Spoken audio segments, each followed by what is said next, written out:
Cet imposant baobab, situé dans la banlieue de Gombe à Kinshasa, est au centre d'une bataille environnementale qui prend de l'ampleur. Le terrain sur lequel il se trouve aurait été vendu à un promoteur immobilier privé qui a récemment envoyé des ouvriers pour l'abattre afin de faire place à un nouvel immeuble. Mais Jean Mangalibi, un amoureux de la nature, a mobilisé d'autres militants pour sauver l'arbre. Nous avons créé une plateforme appelée « À propos du baobab » afin de partager avec les politiciens nos idées sur la manière d'améliorer la situation au Congo. Notre pays était autrefois l'économie verte de l'Afrique. Le meilleur endroit pour discuter de ces idées est sous le baobab. Nous avons donc déposé une pétition concernant ce baobab et nous ferons tout notre possible pour le sauver. Les militants accusent des responsables de la société de transport public de la RDC d'avoir vendu illégalement le terrain à un promoteur privé. Le gouvernement n'a pas répondu à cette accusation, mais le projet de construction a désormais été suspendu. Cela a soulagé certains habitants travaillant près de l'arbre.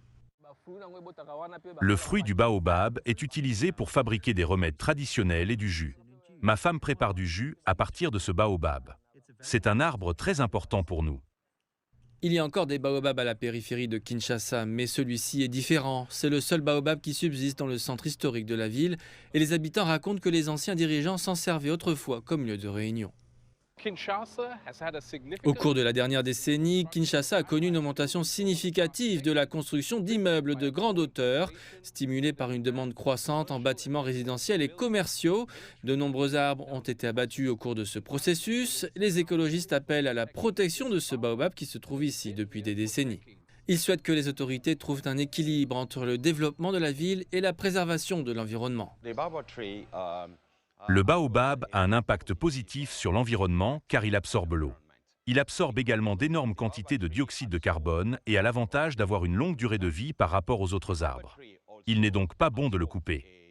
Alors que Kinshasa continue de s'étendre, les écologistes affirment que la protection d'arbres anciens comme ce baobab va au-delà de la simple préservation de la verdure. Il s'agit d'histoire, de culture et de ce que la ville choisit de préserver à mesure qu'elle se développe.